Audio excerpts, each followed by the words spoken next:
The suitcase hit the porch steps and burst open. Not thrown, set down hard the way you set something down when you want the weight of it to make a statement. The latch gave on impact. The zipper held for 1 second, then split, and everything inside scattered across the wet November concrete. Folded blouses, a wool cardigan, a pair of house slippers, a small photograph in a frame that had already been cracked for years. Eleanor Voss stood at the top of the steps and watched it happen. She was 63 years old. She was wearing the house coat she put on every morning before the rest of the house woke up pale blue, worn thin at the elbows. On her feet, the canvas slip-ons she kept by the bedroom door, meant for kitchen floors and bathroom tile, not for outside, not for pavement, not for November. Her gray hair was pinned up the way she did it in the early hours, quickly, without a mirror and with no expectation that anyone would see her before she had a chance to make herself presentable. Her hands were at her sides. She did not reach for the railing. She did not step back inside. She stood very still and looked at what was left of her belongings spread across the cold ground below her, and she breathed slowly, deliberately, the way a person breathes when they have already used up every other response available to them, and breathing is the only one left. The door behind her closed, not slammed. That was the part that would stay with her. Sandra did not slam it. She pulled it shut with the quiet efficiency of someone completing a task, a soft, final click, the kind of sound a door makes when it is being closed for the last time, and everyone present understands that. Then the deadbolt turned. Then the chain slid into place, link by link, each one distinct in the morning quiet. Eleanor stood on that porch and listened to those sounds until they stopped. Then she walked down the steps, bent over the broken suitcase, and began gathering her things from the ground. She had lived in that house for 8 years. 8 years of making herself useful in rooms that had never been hers. 8 years of waking before 6 so that coffee was ready when Martin came downstairs. 8 years of school pickups and folded laundry and dinners, timed to the minute, and through all of it, the slow, careful work of taking up as little space as possible, of shrinking herself to fit whatever dimension the house would allow her.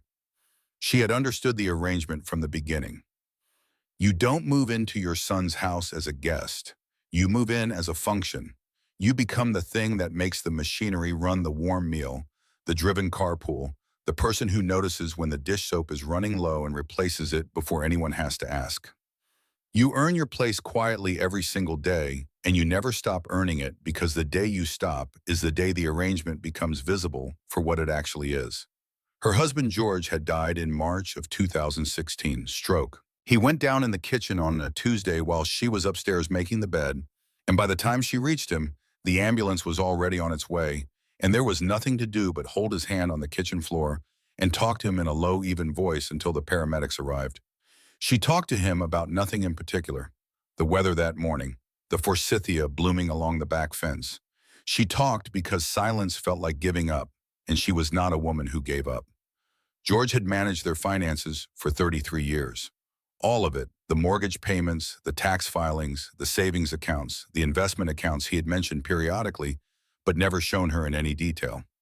She had trusted him completely, not out of helplessness, but out of habit, the habit of a long marriage, in which certain roles had calcified so gradually that neither of them had ever noticed the calcification happening. After the funeral, when the sympathy calls stopped coming and the house became just a house again, too large, too quiet, oriented around the absence of a person rather than the presence of one, Eleanor sat down with the filing cabinet in the garage and tried to understand what she had actually been living inside. The house carried a second mortgage she had not known existed. There were credit cards in George's name with balances that made her sit back in the folding chair and close her eyes for a full minute. The savings account she had believed held a reasonable cushion held something considerably less than that. She could not trace where all of it had gone. Some of it may have been medical expenses from the years before his diagnosis. Some of it may have been something she would never be able to name. George was gone, and the accounting was incomplete, and the numbers in front of her told a story she hadn't known she was living in. The bank began foreclosure proceedings 4 months after the funeral. Martin called the evening she received the final notice. His voice had the careful, rehearsed quality it always had when he was delivering something he'd worked out in advance. He said she should come stay with them. He said they had the room. He said Lily would love having her grandmother close. He said it the way people say things they mean, while also meaning something slightly adjacent to what they're saying, Something about duty, about what a good son does, about the particular accounting of family obligation. She said yes. What else was there to say? And in the beginning, it had worked. Lily was 12, then still young enough to sit at the kitchen table after school and talk, still interested in her grandmother's opinions about things that mattered to 12-year-olds.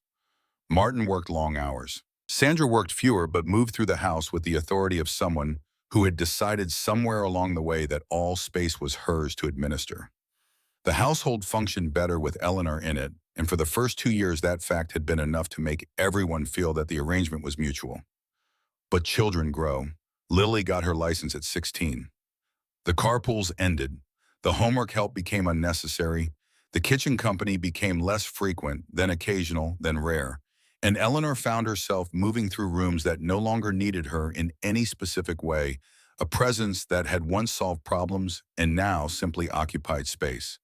Sandra had never said anything directly. She was too careful for that. She had instead developed a vocabulary of indirection comments released into rooms like smoke, impossible to grab onto, but impossible to ignore. The way she'd mentioned the electricity bill while Eleanor happened to be sitting nearby with a lamp on. The way she'd sigh audibly while reorganizing the refrigerator, as if the math of feeding 3 adults were a burden she was only just now calculating. Small things, each one individually dismissible. Together over time, unmistakable. Eleanor heard every single one. She never responded. She had been practicing silence her whole life. She had learned it young in a house with a man who drank and a mother who absorbed his anger. The way dry ground absorbs rain completely, invisibly, without complaint. She had learned that silence kept you safe, that smallness was a form of armor, that if you made yourself quiet enough and useful enough, the people around you might decide to keep you. It was a strategy that had served her for 63 years. Until this particular Tuesday morning in November of 2024. She had been at the kitchen table since 6:15 the way she always was. Coffee, the backyard window, the oak tree at the far end of the yard standing bare against the gray sky, holding the early light in its upper branches, like something it wasn't sure it wanted to let go of. Martin came downstairs at 6:50. He was already dressed, which was early for him. He poured coffee and stood at the counter with his back to her and said good morning without turning around. Sandra came in at 7:10, also dressed, also somewhere to be, or wanting Eleanor to believe that. She set her coffee mug on the counter and turned to face the table and said she wanted to talk. Martin stayed where he was, at the counter facing away. Sandra brought a folder from the counter and placed it on the table in front of Eleanor. The kind of folder you bring to a meeting when you've already made the decision and the meeting is a formality. Inside were brochures, photographed common rooms, photographed dining halls, photographed gardens where photographed women and photographed cardigans smiled at things just out of frame, senior living communities, independent living options, a whole curated vision of what came next. Sandra pushed the folder forward with both hands and began explaining it. Her voice was calibrated warm enough to sound considerate, efficient enough to make clear that the decision was not a discussion. She talked about amenities, about community, about what Eleanor deserved at this stage of her life. Eleanor looked at Martin's back. He did not turn around. She reached into the folder and picked up the top brochure. Sunridge Senior Community, it said. Comfort, connection, care. She turned it over, then leafed through the folder absently, the way you handle something you already understand you have no authority over. And then her fingers found something that had not been meant for her hands. A printed email folded once tucked flat against the inside back cover of the folder. Perhaps placed there for reference, perhaps forgotten. It didn't matter which. The timestamp read 6 weeks ago. The subject line read, Remove in Deposit Confirmation Voss Eleanor J. She read the first 3 lines. A deposit of $800 non-refundable had been received and processed. A studio unit on the 2nd floor was confirmed and held. A move-in date had been discussed and was pending final confirmation from the family. 6 weeks ago. The room was very quiet. Sandra had stopped talking. Eleanor set the brochure down. She looked at the table surface for a moment, the grain of the wood, the ring from someone's coffee mug that had never fully come out, no matter how many times she'd wiped it, and then she looked up at Martin. He had turned around. He was looking at her now, and his face held the particular expression of a man who has known something bad was coming for a long time and has run out of road to put between himself and it. Not guilt exactly, something below guilt, something that had been there for weeks or months, pressed flat and covered over. She said very quietly, "How long?" Not a question, a measurement. Martin opened his mouth. Nothing came out. Sandra filled the silence. She said the timeline was the end of the month, but that a unit had opened up right now this week and that it would really be better for everyone, for Eleanor, too truly, if they could move forward sooner rather than later. Eleanor stood up from the table. She took her coffee cup to the sink. She rinsed it the way she always rinsed it, the way she had rinsed it every single morning for 8 years, and she set it in the drying rack. Then she went to her room and closed the door and sat on the edge of the bed. She sat there for a moment in the quiet. Then she stood up and began to pack. She didn't have much. 8 years in someone else's house had cured her of accumulation. A suitcase, most of it clothing, a shoebox of photographs, the reading lamp from her old life that she couldn't sleep without, the small tin cup her mother had given her decades ago, dented handle slightly loose, the kind of object that has no monetary value, and every other kind that she kept on the windowsill of every room she'd ever lived in, because some things you carry not for what they are worth, but for what they remember. She was still packing when Sandra appeared in the doorway. The timeline had moved again. The unit needed to be confirmed today, right now, this morning. Eleanor asked for one day, just one. Sandra said no. She said it with the practiced gentleness of someone who has already absorbed the potential guilt of this moment and processed it into something manageable. She said it like a person closing a drawer. Eleanor looked at her. She looked at the woman her son had married, the woman who had decided 6 weeks ago that Eleanor Voss's continued presence in this house was a problem with a solution, and who had found the solution and implemented it with the thoroughness of someone who finished what they started. She did not say anything. She zipped the suitcase the latch-catching holding and carried it into the hallway herself. Sandra was already walking toward the front door. Martin was somewhere behind the sound of his footsteps, deliberate and uninvested, the footsteps of a man accompanying an event he has disqualified himself from stopping. At the front door, Sandra took the suitcase handle. She carried it to the porch and set it down at the top of the steps. She set it down hard. The walk to the Greyhound station was 10 blocks. By the 6th block, the left sole of her canvas shoe had begun to separate from the upper. She could feel it with every step, a little peel and drag the cold pavement coming through the gap in flashes. She didn't stop to look at it. She held the suitcase with both hands against her chest. The broken latch pinched shut between her fingers, and she kept walking. The station was a room with plastic chairs and a vending machine, and a man behind smudged plexiglass eating a breakfast sandwich. 2 other people waited, a young woman with a sleeping child across her lap, and an older man with his eyes closed and a duffel bag between his feet, the posture of a person who has learned to sleep anywhere without apologizing for it. Eleanor stood at the route board, names of places, departure times, numbers and columns. She let her eyes move across them without urgency, not searching so much as waiting for something to rise up through the noise and name itself. And then it did, Callaway Falls. The name came from somewhere below thought, below decision, from a place that had been sealed off for so long that finding it still accessible felt less like a memory and more like a door in a familiar hallway that you had always assumed was a wall. Callaway Falls, New York, Delaware County, a town in the folds of the Catskills, close enough to the mountains that the sky there always seemed lower than it did anywhere else, pressed down by the ridgelines, intimate in a way that open skies never are. A town she had left at 18 on a southbound bus with one bag and the specific clarity of a young woman who knows exactly what she is leaving and believes she knows exactly what she is leaving toward. Her mother had lived there. Dorothy Aldrin Dot, to anyone who knew her, had lived alone in a small wooden house at the end of Hollow Creek Road until January of 1989, when she had died of pneumonia in the night and was not found until 3 days later, when a neighbor noticed the wood stove chimney had gone cold.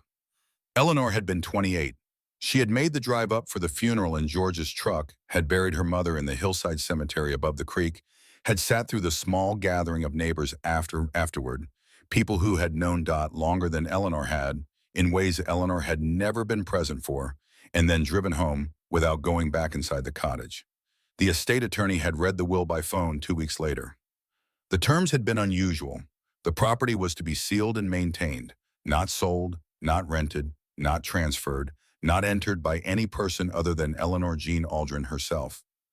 Eleanor had thought it was grief, some private logic of her mother's that didn't need to make sense to anyone else. She had told herself she would go back, eventually would figure out what to do with the property, when life gave her a pause long enough to think about it. Life had not given her that pause. 35 years had passed, like water, finding its level, not flowing so much as settling, filling in around whatever obstacles appeared, never stopping, but never quite going anywhere either. She stepped up to the window. The man with the breakfast sandwich looked up from his phone. She asked for one ticket to Callaway Falls, the Route 28 stop. He looked it up. $5.50. She opened her pocket. $6 the change from last weekend's grocery run, a half-gallon of milk, and a small block of cheddar. The kind of errand you run without thinking, tucking the change into your pocket and forgetting it, because $4 and some coins is not the kind of money that requires a plan. She slid $5 and 2 quarters through the gap. He slid back a ticket and 2 dimes. She sat in the rear of the bus with the suitcase between her knees and 20 cents in her pocket and 6 hours ahead of her. The bus left at 9:14.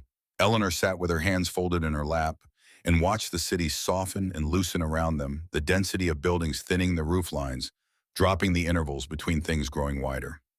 Then the suburbs opened into highway, and the highway opened into the rolling terrain of upstate New York, and the light changed the way it changes when you have moved far enough from a city that the sky has room to be itself again. She did not sleep. She was not a person who slept easily in motion in public, in the presence of strangers. Instead, she watched the landscape the way you watch something you used to know, with a recognition that is mostly gap, mostly the space between what you remember and what you're seeing. The woman next to her fell asleep within 15 minutes. A man several rows up ate from a bag of chips with the steady, methodical focus of someone with nowhere pressing to be. No one looked at Eleanor. She was accustomed to this. She had become, over the course of her life, genuinely invisible in the way that certain people are not because anything about them repels attention, but because they have practiced invisibility with such consistency that it has become structural, built into the way they move and breathe and occupy space. Somewhere in the long middle of the journey, she thought about the will again.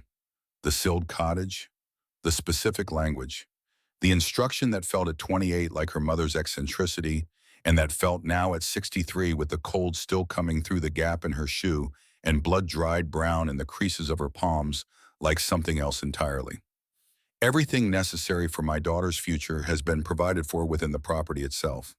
She had taken it to mean furniture, her mother's things, the cast iron pans, the quilts, the small accumulation of a modest life. The kind of things a woman leaves her daughter when she has nothing more significant to leave. She looked out the window at the hills building on the horizon, the ridgelines of the Catskills materializing out of the gray afternoon like something the landscape had been holding back. She thought about the kind of woman her mother had been. Dorothy Aldrin had been poor in the specific way that rural women of her generation were poor, not destitute, not without resource, but without the kind of resource that accumulates or compounds or builds towards something. She worked as a seamstress and took in laundry and kept a kitchen garden and managed with the steady, unspectacular competence of someone who had never expected her circumstances to be otherwise. She was not a woman who made grand gestures. She was not a woman who planned things that spanned decades. Or Eleanor had believed she wasn't. She had believed a great many things about her mother that she had never examined too closely, because examining them would have required returning to Callaway Falls, and returning to Callaway Falls was something she had always been going to do later. The bus slowed for a town, continued on. The hills drew closer. Eleanor straightened in her seat. Whatever was in that cottage, whatever her mother had left sealed inside a house on Hollow Creek Road for 35 years, she was going to open it. She had nowhere else to go. The fuel station on Route 28 was exactly as anonymous as it sounded. 2 pumps, a hand-lettered sign, a single vehicle parked crookedly at the side of the building. The bus door folded shut behind Eleanor, and the engine note changed as it pulled back onto the highway, growing smaller, and then she was standing alone in the gravel lot with the cold pressing in from all directions and the smell of pine and creek water and frozen earth coming at her from the tree line. She went inside, asked directions to the Aldrin property on Hollow Creek Road. The man behind the counter didn't know the name. He was young, 20s, maybe not from here, Originally, she guessed the way people are not from places even when they are technically from them. A woman at the counter turned around, late 60s, a barn coat the brownish red of dried clay, the kind of face that has spent decades in weather and doesn't apologize for it. She looked at Eleanor with a direct, unhurried assessment of someone who has lived in one place long enough to feel that the place and she are mutual, that they have claims on each other. She said, go east on 28 left on Hollow Creek Road at the grain elevator, follow the gravel 2 miles past the old schoolhouse. Gate on the right. She paused. She said it's been closed up a long time. Eleanor said she was Dorothy Aldrin's daughter. The woman looked at her for a long moment. Something moved through her expression, not surprise, not quite, more like the recognition of a thing you've waited on for so long that when it arrives it feels less like news and more like the settling of a debt. She said quietly, I know. Then she picked up her coffee and walked out to her truck. Eleanor stood in the gas station and held those two words in her mind: the whole mile east on Route 28, the whole left turn at the grain elevator, the whole 2 miles of frozen gravel road. I know. Not I knew your mother. Not I remember her from town. Not any of the things a person says when they are being politely contextual. Just I know. Hollow Creek ran alongside the road the whole way and dark and quick between its banks, making a sound you had to lean toward to hear fully.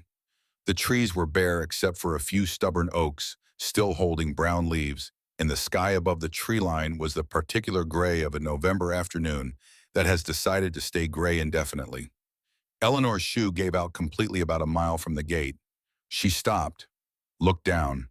The sole had detached from the front half of the shoe and folded back on itself, flopping against the gravel with each step. She bent down, pulled it off, studied it for a moment, the ruined rubber, the exposed inner sole, the simple fact of it, and then she kept walking. She reached the gate. Iron old tilted hard on its hinges, one side collapsed into the frozen weeds at the road's edge. A chain looped through the ironwork, not locked to anything, just present, a suggestion of closure rather than actual closure. The cottage was visible through the bare field beyond, small, gray-weathered. The tin roof brown with rust, every window shuttered from the inside. She stood at the gate and looked at it for a long time. Then she pushed through and crossed the field.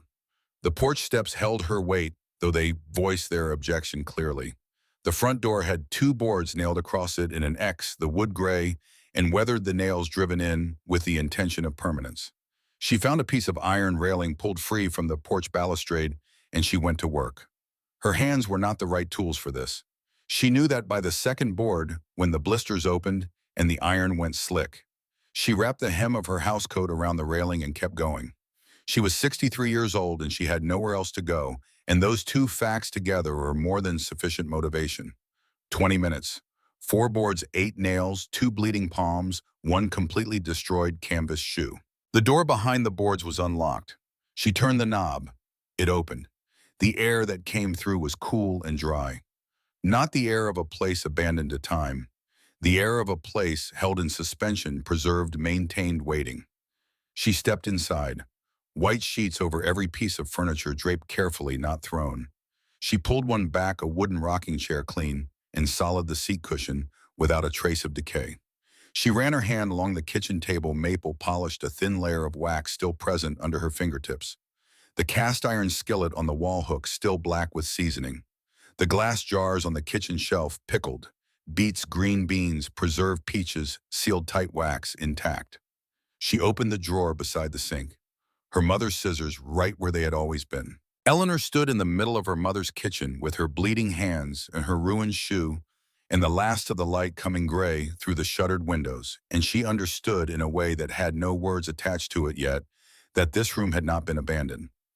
It had been prepared. She found blankets in the cedar chest, made a place on the sofa, ate peaches from a jar her mother had sealed 35 years ago, and they were sweet, still impossibly sweet, and she ate them slowly in the darkening kitchen. And when she was done, she folded her hands on the table and sat in the quiet. She was 63 years old. She had 20 cents in her pocket. She had a broken suitcase, 2 torn palms, and a shoe that was no longer a shoe. She also had a roof that did not leak, a door that she had opened herself, a room that belonged to no one but her. She closed her eyes. For the first time in longer than she could accurately calculate, Eleanor Voss slept without dreaming the deep, absolute sleep of a person whose body has finally decided to trust where it is. She woke to light, not the gray, apologetic light of a November morning that arrives without conviction. Real light, the kind that comes when the sun clears a ridgeline and finds an unobstructed path through a gap in the trees and enters a room at a low angle, throwing everything into sharp relief, making ordinary objects look like they have been considered chosen, placed with intention. Eleanor lay still on the sofa for a moment and let herself believe in that first suspended instant, before full consciousness, that she was somewhere safe. Then she remembered that she was. That was the difference between this morning and every other morning she'd had in recent memory. She didn't have to manufacture the feeling. She didn't have to talk herself into it or borrow it from some imagined future where things were better. She was lying in her dead mother's cottage on Hollow Creek Road with 20 cents in her pocket and two torn palms, and she was in some fundamental way she couldn't yet name safe. She sat up. The cottage looked different in morning light, warmer.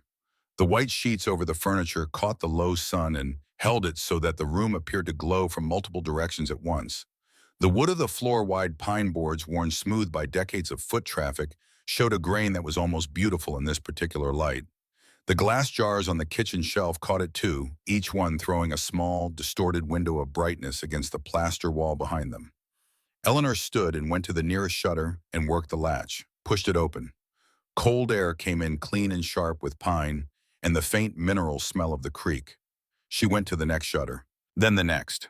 She moved through the cottage room by room, opening each one, and as she did, the place filled incrementally with the gray-gold light of a November morning in the Catskills, until it was something she recognized not from memory exactly, but from some deeper register below memory, the place where the earliest experiences of a life are stored not as images, but as states of being.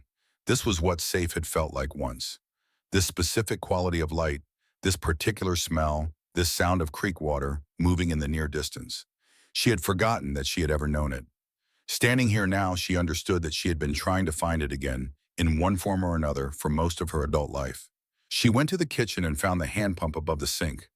It took 2 full minutes of working the handle before the water came a rattle, a cough, a burst of rust brown that ran clear within 30 seconds, cold enough to make her hands ache. She cupped some to her face and held it there. Then she looked up. On the mantel above the small stone fireplace, half hidden behind a framed photograph, she recognized her mother at some outdoor gathering. Early 60s, maybe, laughing at something to her left, sat an envelope. She had not seen it the night before. The light had been wrong, or she had been too depleted to look carefully, or the photograph had been angled precisely enough to conceal it from anyone standing anywhere in the room, other than where she was standing right now at the kitchen sink at this particular morning hour, with the light coming through the window she had just opened, hitting the mantel from exactly this direction. She crossed the room. The envelope was old paper gone the color of old ivory, soft at the edges where decades of cold and warmth cycling through the sealed room had worked on it gently without violence. A wax seal on the back, dark red, pressed flat. The handwriting on the front was her mother's, and Eleanor had not seen her mother's handwriting in 35 years, but she recognized it without hesitation, the way you recognize a voice before you can place a face from somewhere below, the level of learned knowledge from the level of the body itself. 2 words on the front of the envelope. Eleanor, when you're ready. She held it for a long time without opening it.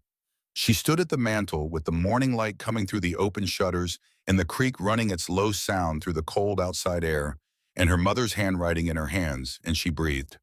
Then she sat down at the kitchen table and broke the wax seal and opened the envelope. The letter was 3 pages written on both sides of 2 sheets and one side of a third. Her mother's hand was steady throughout, not the careful, labored penmanship of someone old or frail, but the even unhurried script of a woman who had decided exactly what she needed to say and was taking the time to say it completely. It began without preamble. I knew the world would bring you back here. I just didn't know how long it would take, and I'm sorry I won't be here to open the door for you myself. Eleanor read those 2 sentences 3 times before continuing. The letter did not begin with apology or explanation. It began with instructions, which was she understood, reading it now entirely consistent with who her mother had been, a woman who expressed love through preparation rather than declaration, through the practical, rather than the sentimental through the doing of things rather than the saying of them. Go to the cellar. The hatch is in the pantry under the braided rug. The blue and gray one I made the winters you were 9, the year we had so much snow. We couldn't get the truck out for 3 weeks. You used to drag it into the kitchen and sit on it by the wood stove. The lock combination is your birthday. Month, day, year, 6 digits. Everything you need is below. Eleanor set the letter on the table. She sat with it for a moment. Then she got up and went to the pantry. The pantry was a deep, narrow room off the kitchen, its shelves still lined with the organized remnants of her mother's careful provisioning. Mason jar, dry goods in sealed tins, a row of candles in various stages of use, a box of matches, 2 spare mantles for the oil lamp that still sat on the counter where it always had. The braided rug was on the floor at the back of the pantry. Blue and gray, the colors worn soft with decades the braid edges fraying where foot traffic had been heaviest. She remembered it. She remembered sitting on it exactly as her mother had described, pulled up to the wood stove while snowbanked against the kitchen window, the particular pleasure of that warmth on a day when warmth was not guaranteed. She pulled the rug aside. The hatch was flush with the floor, pine boards matching the floor so closely that without the rug to indicate its location, you would have to know it was there to find it. A recessed iron handle on a pivot. A brass padlock through a hasp-old but solid, the kind made to last rather than the kind made to look like it lasts. Eleanor knelt. Her knees registered their objection. She found the dial and began turning it. Her birthday, October 22nd, 1961, 10/22/61. The lock opened on the first attempt. She lifted the hatch. Cool air moved up from below the specific cool of underground spaces, the temperature of the earth itself stable and indifferent to what happens above it. The stairs were wooden steep but solid, and she descended them one at a time with her hand on the wall because there was no railing and the darkness below was total until her foot found the bottom step and she reached back and found a light switch. A single bulb overhead. Warm yellow light. Eleanor stood at the bottom of the stairs and looked at what her mother had built. It was not a cellar in any sense she had expected. She had expected earth-floored storage. Preserved vegetables may be older than the ones on the kitchen shelves. Old tools. The accumulated miscellany of a life lived in a rural house over many decades. What she found instead was a room that had been converted carefully and completely into something between an archive and a law office. Every wall held shelving floor to ceiling, built from pine boards and fitted with a precision that suggested either considerable skill or considerable patience or both. Each shelf held boxes, archival boxes, the kind with lids, manila-colored, the kind used for long-term document storage. Each box was labeled in her mother's hand. Each label was written in block letters, deliberate and clear. Land, trust, legal, taxes, personal, correspondence. The labels covered every box. Every box sat level and ordered. The room smelled of cedar and cool earth and something faintly mineral. The smell of paper kept dry over a very long time. There was no moisture, no mold, no evidence of the slow deterioration that was supposed to be the inevitable fate of anything sealed and left long enough. Her mother had built this room to last. Eleanor stood in the middle of it and turned slowly and tried to understand the scale of what she was seeing. Then she reached for the box labeled land and carried it upstairs to the kitchen table. The deeds were on top. She lifted them out one by one and laid them across the table, legal paper, each one notarized and recorded, county stamps in the margins, signatures in ink gone brown but legible. The first was the deed for the cottage in the immediate property, the quarter acre the house sat on the yard. The outbuildings. She set it to the side. The second deed covered the field to the north. 12 acres, recorded in the name of Dorothy Jean Aldrin. The third deed, the woodlot to the west. 14 acres, same name. The fourth creek frontage along the eastern boundary of the property. 8 acres of bottomland along Hollow Creek, the kind of riparian land that held its value in any market because water rights in upstate New York were worth more than most people understood until they needed them. The 5th, 6th, 7th, and 8th deeds covered the remaining parcels, a mix of open meadow and secondary forest, all of it contiguous with the main property, all of it recorded and documented and legally coherent. When she added the acreage across all 8 deeds, she added it 3 times to be certain. 42 acres. All of it in Dorothy Aldrin's name. All of it recorded at the Delaware County Clerk's office. All of it according to the tax receipts paperclipped to the back of the deed package current on property taxes through 2029. Eleanor sat back in the chair. She looked at the deeds spread across her mother's kitchen table. Outside, a pair of crows called from somewhere in the field, two clean sounds, well-spaced, unconcerned with what was happening inside the cottage. The creek ran its low note beneath everything. The light had shifted slightly since she came back upstairs, the sun having moved past the window's angle, the kitchen now in a softer, more diffuse brightness. She went back downstairs and retrieved the box labeled Trust. The trust documents were organized chronologically, oldest on top. The account had been established in 1971 at a bank in Albany. Initial deposit of $5,000. The account name, the Dorothy Aldrin Irrevocable Trust Beneficiary, Eleanor Jean Aldrin. Subsequent deposit records were paper-clipped in annual groupings. She turned through them year by year, reading the numbers. $25 a month in 1971, $50 by 1974, $100 a month through the late 70s, $200 by 1983, $500 a month through the 90s. Then the deposits stopped. The trust statements continued quarterly, then annually, showing the balance growing not from new contributions, but from interest and reinvested dividends.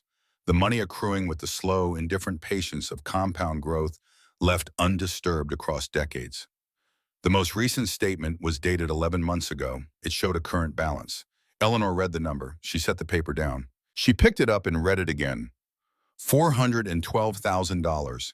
She placed the statement flat on the table and pressed her palm over it, as if keeping it from moving, as if the number might shift or revise itself if she allowed it to get loose.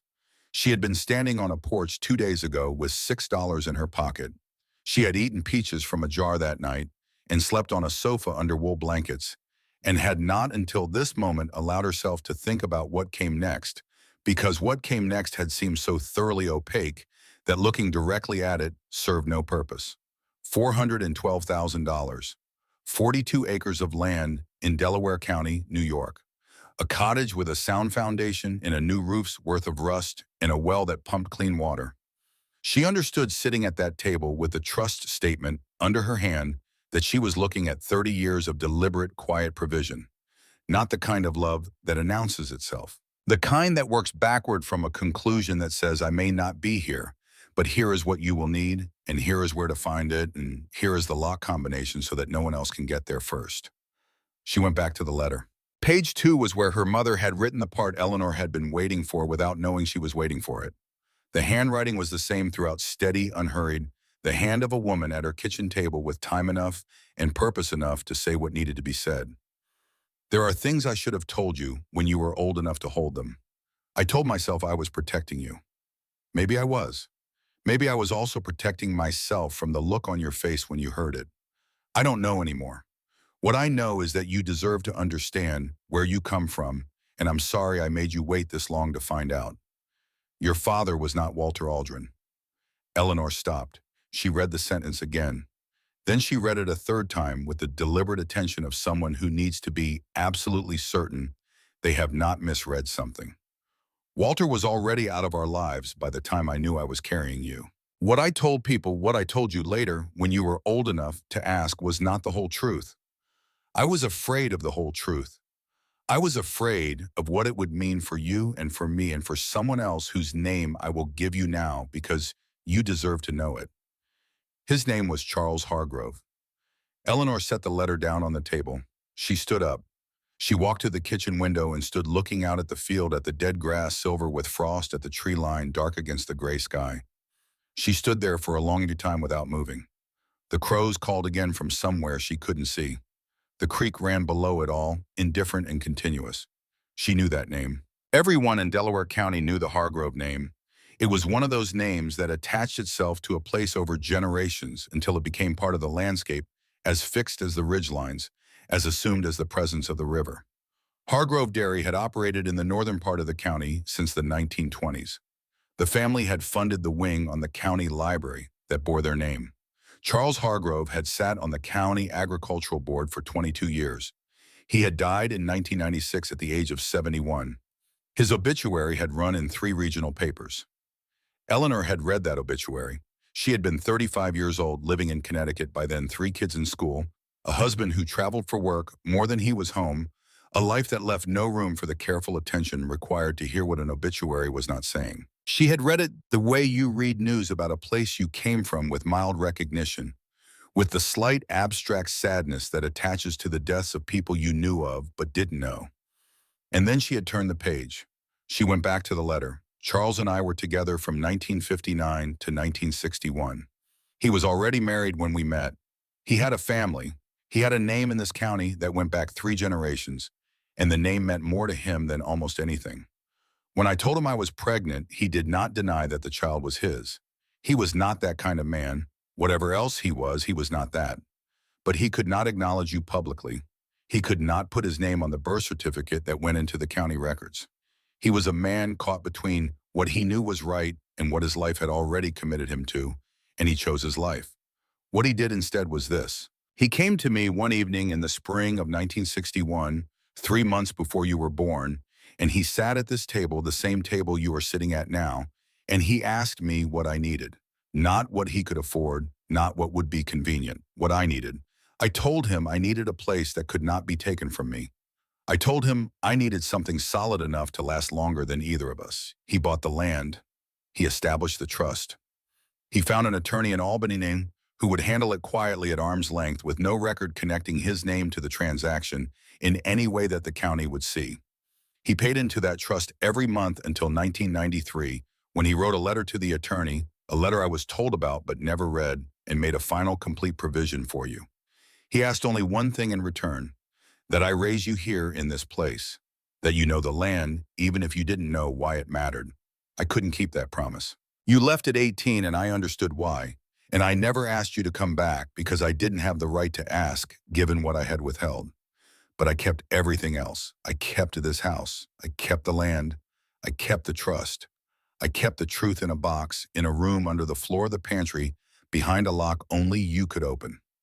Go back downstairs, find the box wrapped in cloth, read what's inside it.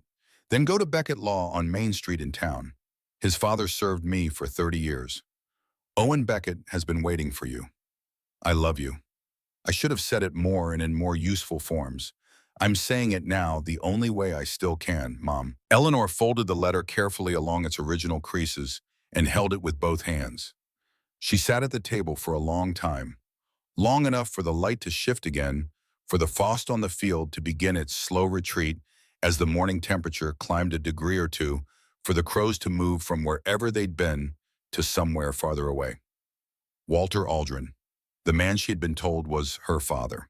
The man who had been, for the 9 years he was present, a largely absent and occasionally frightening figure, a man of inconsistent moods of silences that could become sudden noise without visible cause, of a relationship with alcohol that organized itself around other people's anxiety.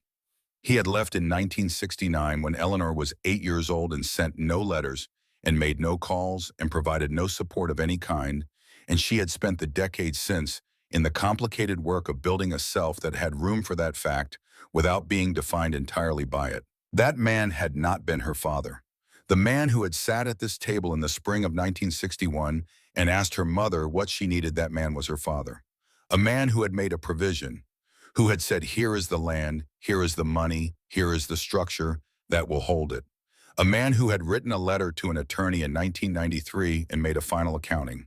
A man who had known she existed and had chosen, in the only way his circumstances permitted, to make her life more possible. She did not know how to hold this. She did not try to hold it yet. She had learned through the course of a long life that some things could not be held immediately, that you had to set them down, first let them settle, let the ground accept the weight before you tested whether it would carry. She went back downstairs. The box wrapped in cloth was on the second shelf of the shelving along the east wall. She almost missed it because it had no label. Just a square box roughly the size of a shoebox, wrapped in what appeared to be a piece of wool blanket, gray-green, bound with a cord of the type used for tying packages. She carried it upstairs and sat at the table and unwrapped it. Inside was a single document in a protective plastic sleeve, the kind archivists use for paper that needs to last. She removed the sleeve, opened it. A birth certificate. Her birth certificate, or rather a birth certificate, for Eleanor Jean Aldrin, born October 22nd, 1961, in Delaware County, New York. But not the one she had grown up with. Not the one she had carried through her life, the document that named the father line as Walter James Aldrin. This one had been issued by the county clerk's office.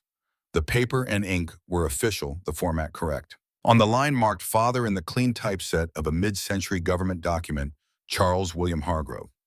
Eleanor's hands steadied themselves by setting the document flat on the table. She did not step back from it. She did not close her eyes. She sat and looked at her own name on a piece of paper that told a different story than the one she had been living inside for 63 years. And she breathed deliberately the way she had breathed on the porch 2 days ago, slow and even, using breath as the only reliable tool left.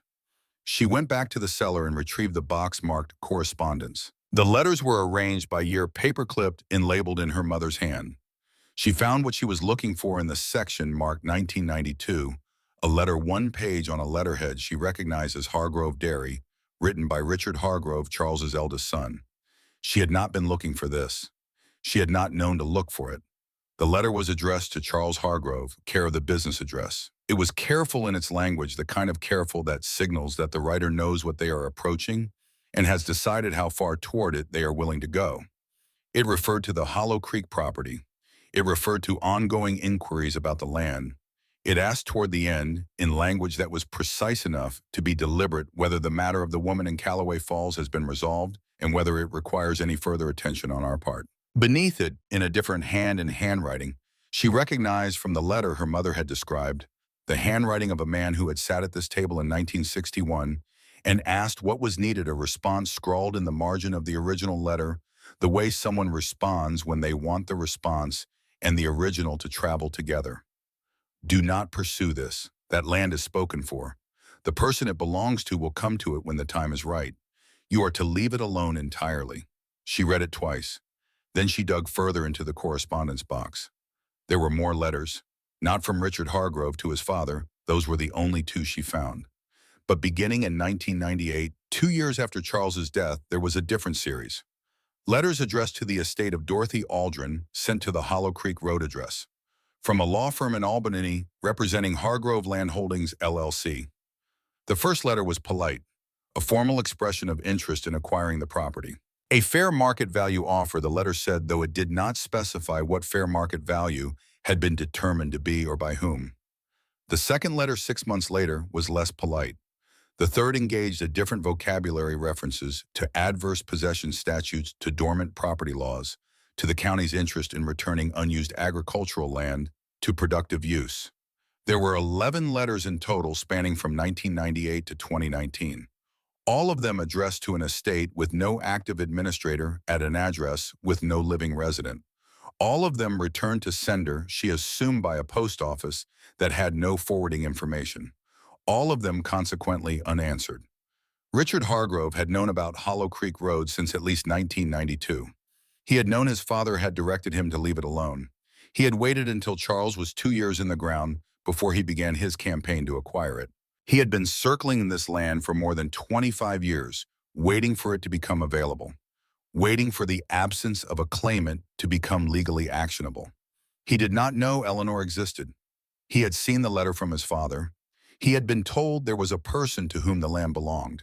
And he had decided apparently that the most efficient response to this information was to wait and see whether that person ever appeared, and if they didn't, to be in position to acquire the land when the county finally declared it abandoned. Eleanor sat with the 11 letters spread across the table alongside the deeds and the trust statements and the birth certificate and her mother's 3-page letter and the 2-line exchange in the margins of a 1992 correspondence. She looked at all of it together. She thought about what it meant that her mother had kept every single piece, had filed it, labeled it, sealed it, and placed it in a room under the floor where no one could find it, no one except the person who had the combination. Who had the combination because it was their own birthday. Who would be looking when they finally came because they had been specifically told to look. Dot Aldrin had not been a woman who made grand gestures. She had been a woman who understood that grand gestures don't hold, that what holds is preparation, that love expressed at its most functional looks less like a declaration and more like a filing system in a room under a pantry floor organized by category, accessible only to the right person, designed to last longer than the person who built it. Eleanor stood. She put the kettle on the wood stove. It took her 20 minutes to get a fire started working with old wood and the matches from the pantry shelf, and the satisfaction when the flame held was significant and specific. She made tea from a tin of dried chamomile she found beside the matches. She drank it standing at the kitchen window, looking out at the field. The frost was gone now. The dead grass showed its true color in the midday light, not the silver of morning, but the warm, tawny brown of something that was finished for the season, but not finished entirely. It would come back. That was the thing about perennial grass. It looked completely done, and then it came back. She thought about the attorney, Owen Beckett, Main Street in Callaway Falls. Her mother had said he was waiting. She thought about what 35 years of waiting looked like from the waiting side. Then she looked at the documents spread across the table. 42 acres, $412,000. A birth certificate with a different name in the father line. Letters from a law firm that had been circling this property for more than 2 decades believing no one was coming. Someone was coming. She had been here for less than 24 hours, and she was already here, which meant the first part, the part her mother had designed, the part that required only that she find the place, which required only that she need it badly enough, that part was done. What came next was the part that required her to stand up and be seen. Eleanor Voss had spent 63 years practicing invisibility. She thought she might be ready to stop. She drank the last of her tea. She set the cup down. She began organizing the documents into the order she would need them, in stacking them, carefully squaring the edges, placing them back in the boxes with the deliberateness of someone preparing for a meeting that mattered. Then she looked at her hands. The cuts from the iron railing had closed overnight the way small wounds do when you stop aggravating them. The palms were stained reddish-brown in the creases, the kind of discoloration that would take a few days of washing to fully clear. Her knuckles were scraped. 2 fingernails had torn. The hands of a woman who had opened her own door. She closed the last box, stacked them neatly on the table, went to the cedar chest and found a pair of her mother's wool socks, thick and hand-knitted, the kind made for real winters. She put them on. She found a pair of her mother's work boots by the back door, too large by half a size, but she laced them tight and stood up in them, and they held. She put on her mother's barn coat from the hook by the door. It fit well enough. It smelled of cedar and something else beneath that, something she couldn't name, but recognized the specific human warmth of a garment that has been worn by someone you loved over a long time. She picked up the boxes. She opened the front door. The cold came in clean and level, the way cold does in the mountains, when the wind is still not aggressive. Just present a reminder of where you are and what season it is, and that neither of those things is negotiable. Eleanor Voss stepped off the porch and started down Hollow Creek Road toward town. She did not look back at the cottage. She knew it would be there when she returned. The walk into Callaway Falls took 40 minutes. Her mother's boots were half a size too large, and the left one rubbed at the heel where the lacing pulled unevenly, but they were boots, real ones with soles that gripped the frozen gravel and kept the cold from coming through the ground.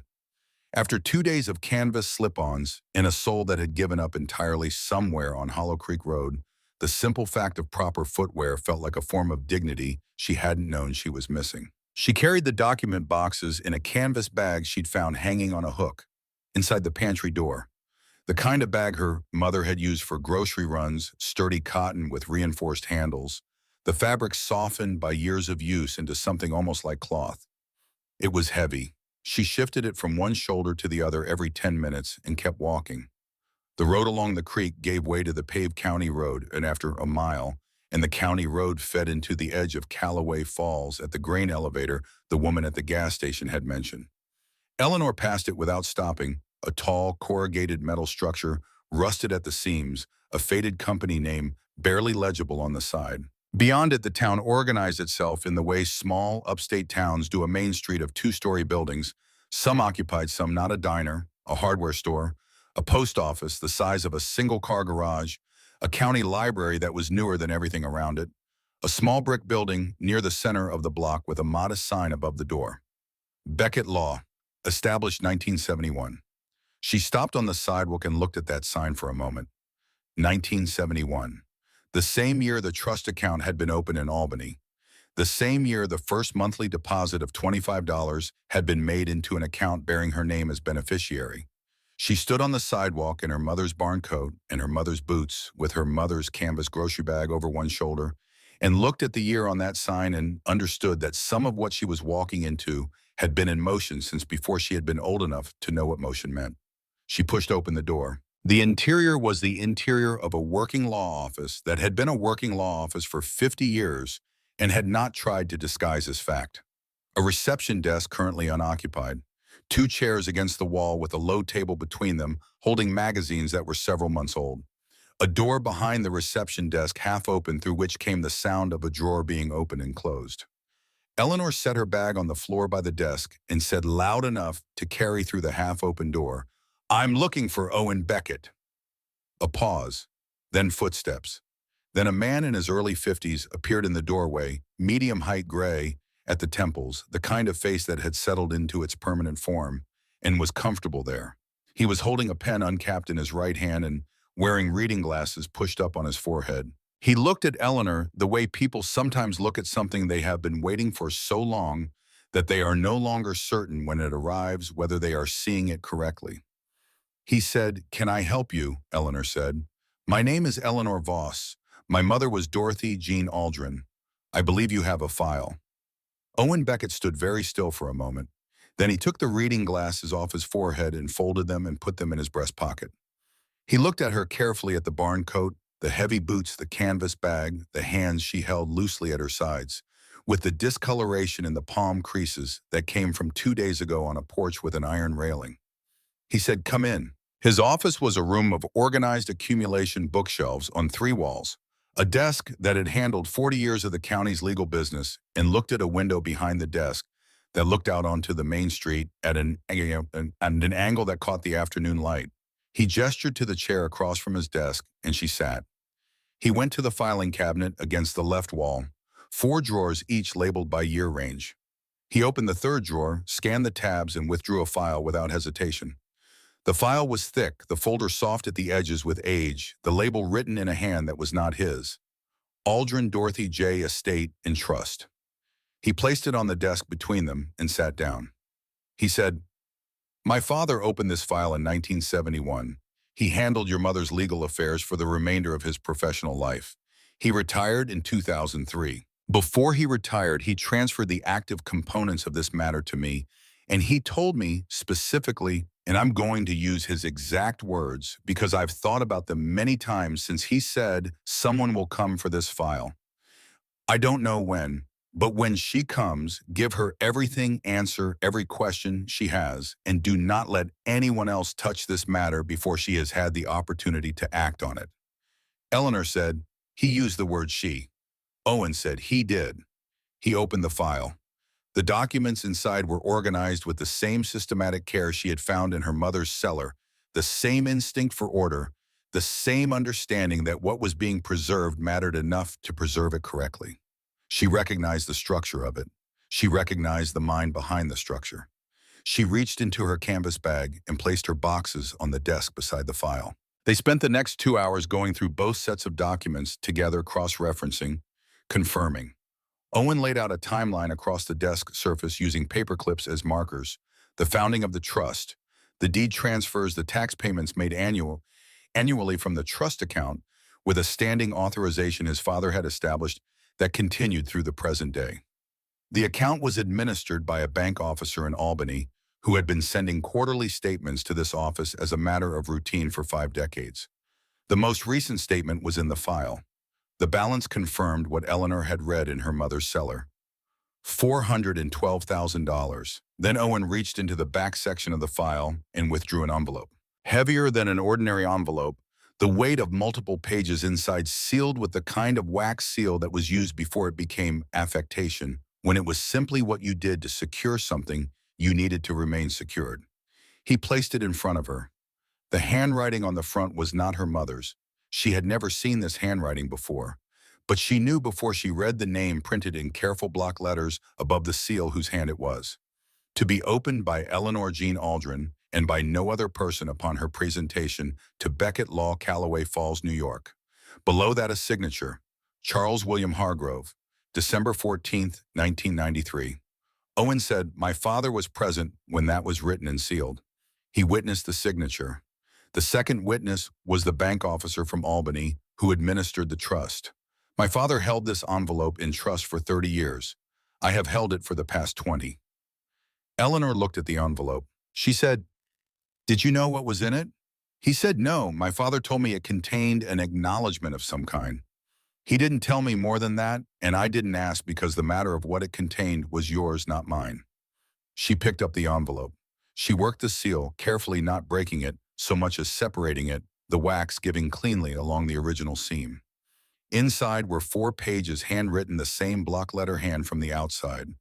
She read it at Owen Beckett's desk while he sat quietly across from her and did not speak. Charles Hargrove had written the letter in December of 1993, 3 years before his death. He had written it in the deliberate, organized way of a man closing an account, not with drama or excessive sentiment, but with the specific clarity of someone ensuring that the record, when eventually examined, would be complete and correct. He acknowledged Eleanor Jean Aldrin as his biological daughter, born October 22, 1961, to Dorothy Jean Aldrin of Callaway Falls, New York. He stated this without qualification or condition. He acknowledged the trust he had established and the land he had purchased and transferred to Dorothy Aldrin's name, and he affirmed that these assets had been established for the benefit of Eleanor Jean Aldrin and were intended to pass to her in full upon the appropriate legal process being completed. He wrote in the third paragraph something Eleanor read twice before continuing. "I was not able to give my daughter my name during the years when a name would have meant the most to her. I was not able to stand in front of the county and say what I knew to be true. I am not proud of this. I have thought about it throughout the years that have passed since her birth, and I have not found a way to think about it that does not end in the same place that I chose my own comfort and my own reputation over the rights of a child who deserved better from me. What I can do now is make the record complete. What I can do is ensure that when my daughter comes to claim what is hers, and I believe she will come because Dorothy believed she would come, and Dorothy understood her daughter better than anyone, the legal ground will be solid beneath her, and no one will be able to move it. I instruct that this letter be held in trust by Raymond Beckett and his successors and released only to Eleanor Jean Aldrin herself. I instruct that the trust and land be defended on her behalf by the Beckett firm should any challenge arise. I instruct that no member of my family, no creditor, no representative of any interest other than Eleanor Jean Aldrin's own be permitted to access or affect these assets. She is my daughter. This letter is my acknowledgement. Let the record show it." The 4th page was notarized. 2 witnesses, Raymond Beckett's signature and stamp, a bank officer's countersignature. Eleanor folded the letter along its original creases and held it. Owen said that letter combined with the birth certificate and the deed records constitutes a complete legal basis for establishing your claim to the land and the trust. The process will take several weeks. There will be filings at the county level and likely at the state level. But the documentary foundation is as solid as I have seen in 30 years of practice. Eleanor said, "Will there be opposition?" Owen looked at her with the even unsentimental expression of a man who has practiced law in a small county long enough to know how things move. He said, "Probably." The filings went in the following Monday. By Wednesday of the 2nd week, Richard and Nadine Hargrove arrived in Callaway Falls with 3 attorneys from a firm in Albany, whose letterhead Eleanor would come to know by sight over the weeks that followed. The first challenge arrived at Owen's office on a Friday afternoon, a motion contesting the validity of the birth certificate on the grounds that the document had been obtained through a fraudulent process. The filing used the word fraudulent 4 times in 6 pages. It did not explain what the alleged fraud consisted of, but it used the word with the confidence of people accustomed to the weight of institutional language. The second challenge came the following week, a motion to freeze the trust account pending an investigation into the legitimacy of Eleanor's claim as beneficiary. The motion included a declaration from Richard Hargrove stating that no member of the Hargrove family had any knowledge of an arrangement between Charles Hargrove and Dorothy Aldrin, and that the claimed birth certificate appeared to be a fabrication designed to defraud the Hargrove estate. The third filing requested that the court appoint a guardian ad litem for Eleanor on the grounds that she was, and Eleanor read this specific passage 3 times a transient individual, of uncertain domicile presenting unverified identity claims, and displaying behavior consistent with diminished capacity for sound legal judgment. Transient, uncertain domicile. Diminished capacity. She was living in her mother's cottage. She was wearing her mother's boots. She had walked 2 miles on a frozen gravel road, carrying boxes of documents that proved her right to be exactly where she was. She read those 3 words, and then she set the filing down on Owen's desk and looked out his window at the main street of Callaway Falls for a long moment. Then she said, "What do we do first?" What they did first was file responses, then affidavits, then a motion to authenticate the Charles Hargrove letter through independent handwriting analysis. Owen engaged an expert from Syracuse who had testified in 37 cases and whose report, when it came back 18 days later, was unambiguous. The handwriting on the letter matched known samples of Charles Hargrove's hand from business correspondence held at the County Agricultural Board. The notarization was valid. The witnesses were traceable. The document was genuine in every particular. What they did next was produce the tax records, 53 years of annual property tax payments made from the trust account, each one receipted by the county, each one attached to the specific parcel it covered. 53 years of a dead woman paying taxes on land she was keeping for a daughter she would never see claim it. What they did after that was retrieve Raymond Beckett's contemporaneous notes from 1961, when he had first been engaged by Dorothy Aldrin, notes that recorded the presence of Charles Hargrove at the initial meeting, his participation in structuring the trust, his signature on the original trust documents alongside Dorothy's. Raymond Beckett had been a thorough man. He had understood that what he was building might need to withstand scrutiny decades after he was gone to build it, and he had documented accordingly. Eleanor sat in Owen's office through every step of this process. She reviewed every document before it was filed. She asked questions, specific considered questions, the kind that came from a woman who had spent 63 years watching the details of things and understanding that the details were where everything either held or broke. Owen answered each question directly. He did not patronize her. He treated her as a client who was fully capable of understanding her own case, which she was and which not everyone had been willing to assume. The hearings were scheduled at the county courthouse on 3 separate dates across 4 weeks. Eleanor attended all of them. The Hargrove attorneys were skilled and expensive, and they had clearly been told to press every available angle. They pressed the birth certificate. They pressed the gap of 63 years between Eleanor's birth and her appearance in Callaway Falls. They pressed the question of why, if Dorothy Aldrin had genuinely intended this inheritance for her daughter, the daughter had not been informed of it during Dorothy's lifetime. Eleanor answered that last question herself from her seat when the judge permitted it. She said, "My mother was protecting me."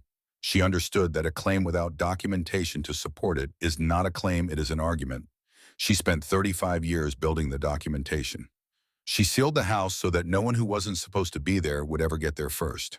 She put the combination on a lock that only I could open because it was my own birthday. She did not tell me during her lifetime because she understood that the time for me to need it was not then.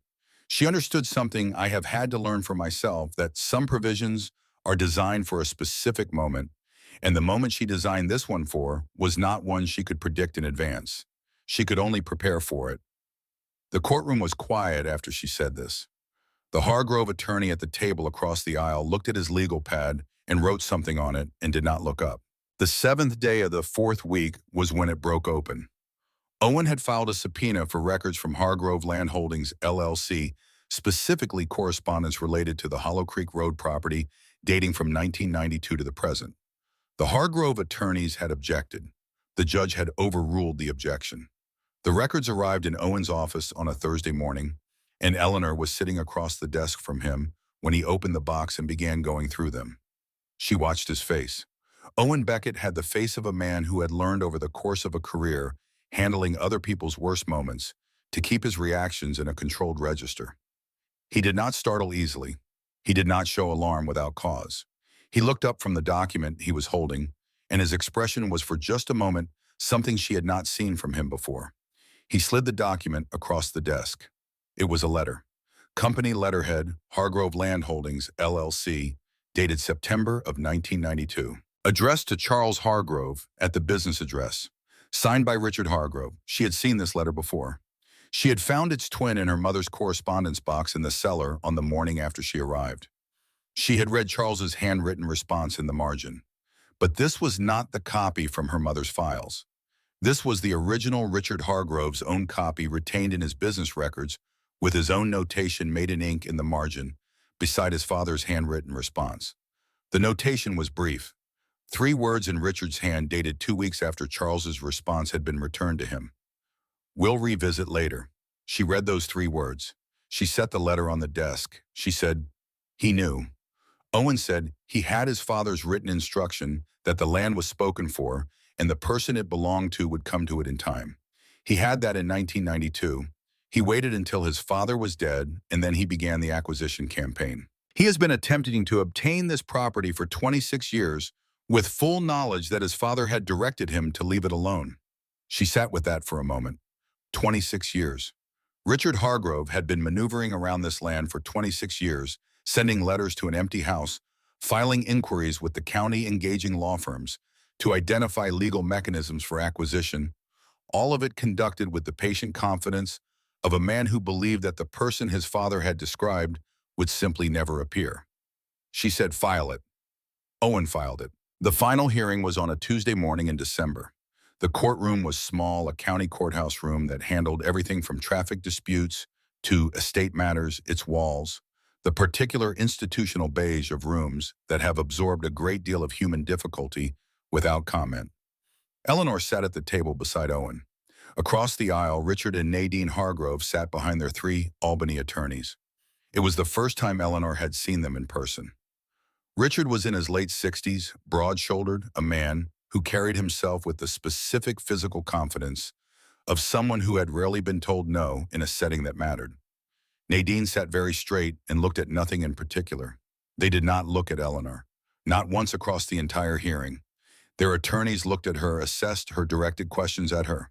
But the Hargrove children themselves, the people who had known or had the capacity to know that she existed, who had spent 26 years attempting to acquire land their own father had said was not theirs to take, looked everywhere in the courtroom except at her face. She noticed this. She filed it away. The handwriting expert testified. The notary records were entered. Raymond Beckett's notes from 1961 were read into the record. The correspondence file from Hargrove Land Holdings was entered as evidence, including the 1992 letter and the 3-word margin notation we'll revisit later, which the Hargrove attorneys attempted to have excluded on relevance grounds, in which the judge declined to exclude. Then Charles Hargrove's letter was read aloud. Owen read it. He read it in the even careful voice of a man who understood that what he was reading did not require dramatization because the words themselves carried everything they needed to carry. He read all 4 pages. The courtroom was quiet throughout. When he finished, the judge looked at the Hargrove table for a long moment without speaking. The lead attorney began a response. The judge held up one hand. She said she had read all of the filings. She said the documentary record in this case was among the most complete she had encountered in a contested inheritance matter. She said the question before the court was not complicated by the evidence. The evidence was, in fact, unusually clear. The question had been made to appear complicated by challenges that the documentary record did not support. She ruled in Eleanor's favor on all counts. The land was Eleanor's. The trust was Eleanor's. The birth certificate was valid. The inheritance was complete and legally established in a matter of public record. The Hargrove attorneys began discussing appeal options with their clients in low voices. Eleanor heard the word appeal and looked at Owen. He shook his head slightly. The ground he had told her was solid. It was. She gathered her documents. She put on her mother's barn coat. She picked up the canvas bag. She walked out of the courthouse into the December air of Callaway Falls, New York, and stood on the courthouse steps and breathed. She did not celebrate. There was no one to celebrate with, and beyond that, she was not certain that celebration was the right register for what she was feeling. What she was feeling was quieter than celebration. It was the feeling of a weight that has been present so long, you stopped being aware of it as weight. It simply became the baseline condition of your body. And then one day it is not there and you feel its absence as a specific physical lightness that takes some getting used to. She walked back to the cottage. She lit the wood stove. She was efficient with it, now had learned its particular character, how much draw it needed, and how to lay the wood to get a fire that would hold through the night. She made tea. She sat in her mother's chair beside the fire, the chair she had moved from its corner to face the window so she could see the field while she sat, and she watched the last of the December light leave the sky over the western tree line. Then she cried. Not with noise, not with the kind of crying that requires recovery afterward. The quiet kind tears that moved without urgency down the sides of her face while she sat still and let them come. She cried for her mother, who had built all of this and never lived to see her daughter walk into it. She cried for the 35 years she had spent not coming back. She cried for the 8 years in a house where she had made herself small, and for the marriage that had ended with a filing cabinet full of numbers that didn't add up, and for the girl she had been at 18 boarding a southbound bus from this exact town with one bag, and the conviction that leaving was the only available form of becoming. She cried for Walter Aldrin, too, or not for him exactly, but for the story that had organized itself around his absence, the story she had told herself about what his leaving had meant about her. The story she had carried so long, it had become structural, built into the foundation of the way she moved through rooms and asked for things and decided what she deserved. That story was not true. It had never been true. She was the daughter of Dorothy Jean Aldrin, who had been a woman of no power and no money and no institutional support, who had built a 40-year provision out of $25 monthly deposits and careful land deeds, and a room under a pantry floor, and a lock with a combination only one person in the world would know. She was the daughter of Charles William Hargrove, who had sat at this table in the spring of 1961 and asked what was needed and who had spent the following 3 decades making sure the answer was provided. She was not the daughter of an absence. She was not the product of a man who left without a forwarding address. That was a story she had been given, and she had carried it faithfully, and it was not hers. She dried her eye and sat in her mother's chair until the fire settled into its long, even burn, and the room was warm, and the field outside was dark. She used the trust to restore the cottage. A local roofer replaced the tin roof in early spring, a man in his 60s who had grown up in the county, and who told her when she asked that he had known of Dot Aldrin by reputation as a woman who kept her property and kept her word and did not ask for more than was fair. A mason repointed the stone foundation. The mortar had gone soft in sections, not failing, but requiring attention, and he worked through 2 weeks of early April weather with the unhurried competence of someone for whom masonry is not a trade but a native language. A plumber updated the water system. An electrician ran a line in from the county road, the first electricity the cottage had ever had, and Eleanor stood in the kitchen on the afternoon it was connected and turned on the light above the sink and stood there for a full minute, aware of the strangeness of this, of the fact that the same room where her mother had worked by oil lamp in daylight for 30 years now held electric light without ceremony, without comment, as if it had always been, and the absence had been the anomaly. She kept the tin cup on the windowsill. She kept the jars of preserves her mother had sealed, even the ones that were empty, the glass clean and clear, and catching light in the mornings. She kept the cast iron skillet on its nail. She kept the braided rug in the pantry, the blue and gray one she had dragged to the wood stove as a child. She moved the hatch cover back into place and did not lock it. There was no longer anything down there that needed securing, but there was no reason to change what her mother had built. She leased 20 acres to a farmer named Dale Greer, who ran a small operation 2 roads over and had been looking for additional hay acreage for 3 seasons. He paid her fairly and took care of the land with the specific personal attentiveness of a man who understood that taking care of someone else's land was a form of trust. She donated 5 acres to the town bottomland along the creek flat and south-facing and well-drained land that a landscape architect from the county extension office told her was about as good as you'd find for a community garden in Delaware County. The garden opened the following May. She attended the opening and stood at the back and did not introduce herself to anyone, and then she went home. She kept the rest wild. The woodlot to the west, the creek frontage, the upper meadow where deer moved in the early mornings, and red-tailed hawks circled through the afternoons on thermals she had learned to watch for. She walked the property on clear days, learning the specific character of each section, which parts of the forest floor were soft underfoot, which stretch of creek ran fastest, where the field held its moisture longest after rain. She was learning a place that was hers. It took time. She gave it time. She called Martin in March. She had thought about it for weeks, not whether to call, but how, what she wanted from the call, what she was willing to give and what she was not. She had decided that what she wanted was not resolution, not apology, not the particular satisfaction of being seen to have prevailed. What she wanted was simply to be known to be alive and well, so that information could not be withheld from her by her own silence. Martin answered on the third ring. His voice had the careful, pre-assembled quality it always had, with her sentences built in advance, placed down gently, designed not to require anything difficult in response. She said she was in Callaway Falls. She said she was well. She said she had a place to live, and she was fine, and she wanted him to know it. He said he was glad. He said he had been, and here he paused, and she did not fill the pause for him, and after a moment he said he had been worried. She said she knew. There was a silence, not an uncomfortable one, the kind of silence that exists between people who have said the true things available to them and have arrived together at the limit of what the current moment can hold. She said goodbye. She told him she hoped the family was well. She meant it. She hung up.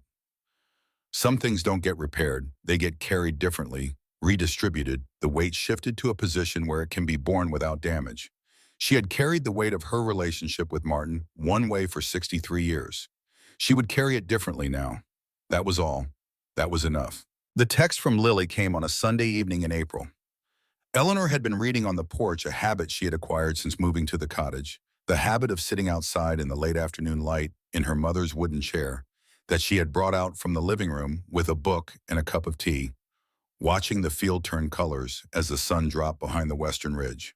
The phone she'd bought in town was basic, the kind designed for clarity of function rather than complexity of feature, and she kept it mostly for practicality, the electrician, the roofer, Owen Beckett, the occasional logistical call. She was not accustomed to it as a vehicle for personal communication. The text read, "Grandma, are you okay? I've been thinking about you a lot. I'm sorry I didn't do anything that morning. I should have." Eleanor sat with the message for a moment. Then she typed back, "Better than okay. I mean that. Will you come see for yourself?" The response took 4 minutes. Yes. When Eleanor looked out at the field, the last of the day's light was on the upper meadow, that specific gold that only comes in the late afternoon of early spring when the angle is low and everything it touches looks briefly lit from within. The creek sound came up from the eastern boundary, faint and continuous. A pair of killdeers worked the edge of the mowed section near the road, their voices sharp and particular, calling about things she didn't have the vocabulary to translate. She typed, "Whenever you're ready." The door is open. Lily arrived on a Saturday in May, 6 hours north, in a used sedan that had a rattle in the right front wheel. She said she'd been meaning to get looked at. She was 18 years old, and she pulled into the gravel drive with the focused, slightly over-careful technique of someone who has not been driving long enough to be casual about it. She got out of the car and stood by the door and looked at the cottage, and then she looked at Eleanor, standing on the porch, and neither of them moved for a moment. Lily was the one who crossed the yard first. She was tall, taller than Eleanor remembered, though Eleanor understood that she had not been paying enough attention during the years when Lily was becoming the height she now was. She had Sandra's dark hair and Martin's tendency to hold her face very still when she was feeling something she hadn't decided how to express yet. Eleanor came down the steps and met her in the yard and put her arms around her and held on. Lily cried. Eleanor held her and did not cry and did not say anything, because there was nothing to say that was more true or more useful than simply holding on.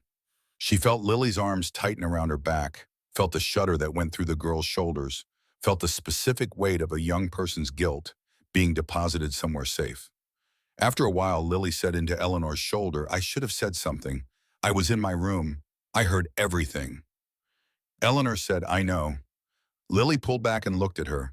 Her face had the open, demolished quality of someone who has been carrying a thing for months and has just now been allowed to set it down.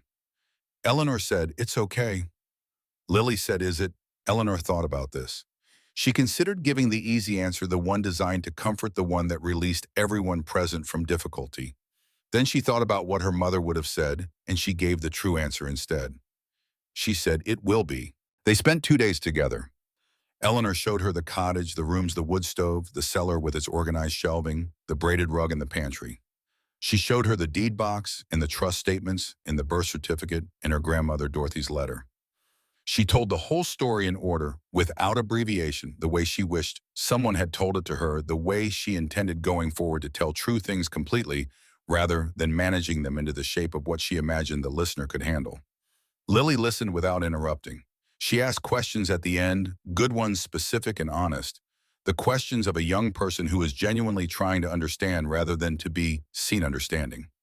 She asked about Charles Hargrove. She asked about Walter Aldrin. She asked what it had been like to read the letter. Eleanor told her, on the second day they walked the property together. Dale Gruyère's hay was coming up in the leased section, a green so vivid it looked intentional. The woodlot held the specific dense quiet of a place that has been left alone long enough to find its own order. The creek was high with snowmelt, faster and louder than it had been in November, running copper clear over flat stones. Lily stood at the creek's edge and looked at the water for a long time. She said, "She built all of this for you." Eleanor said, "She did." Lily said, "And she never got to see you walk into it."